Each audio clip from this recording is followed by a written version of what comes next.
Hi అండి. Welcome back iSmart జయంతి YouTube channel. So, ఈరోజు మేము కొంచెం హెల్తీగా ఉన్న చట్నీ చేసాము. ఇది చాలా హెల్తీ చట్నీ అండి. ఇది ఉలువలు చట్నీ. సో, ఉలువలు అంటే మీకే తెలుసు హెల్తీ ఫుడ్డు. సో, ఇందులో చట్నీ చేయాలి. కొంచెం ప్యాన్‌లో మేము గోల్డెన్ కలర్ రావడం వ వచ్చేంత వరకు ఫ్రై చేయాలి. ఇలా వస్తుంది చూడండి.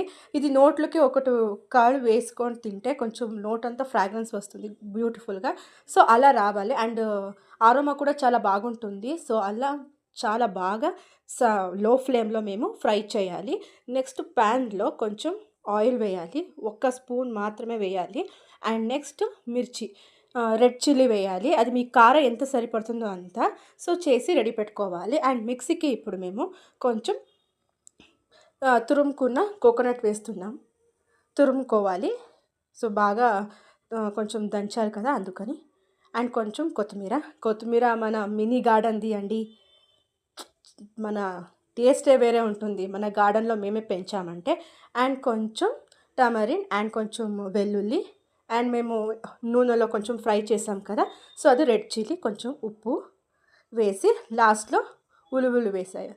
ఉలువలు మాత్రం టేస్ట్‌గా రావాలంటే మేము లో ఫ్లేమ్‌లో ఫ్రై చేయాలి. ఇది గుర్తుపెట్టుకోవాలి మీరు. ఓకే.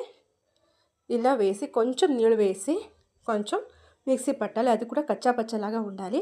క్రిస్పీగా కరం కరం అంటుంటే నోట్లో కొంచెం ఫ్రాగ్రెన్స్ బ్యూటిఫుల్‌గా ఉంటుంది. సో, చాలా టేస్టీగా అనిపించిందండి. హెల్తీ కూడా అనిపించింది. సో, మీరు కూడా ఇలా చేసుకొని తినండి. అక్కీ రొట్టెలో, రాగి రొట్టెలో, కొంచెం అన్నంలో కూడా తినొచ్చు. చూడండి ఇలా ఉండాలి. చూడ్డానికి ఆహ్, ఫుల్ పేస్ట్‌లాగా కనిపిస్తుంది. కానీ కొంచెం ఆహ్, కచ్చా పచ్చాలాగే చేశాము.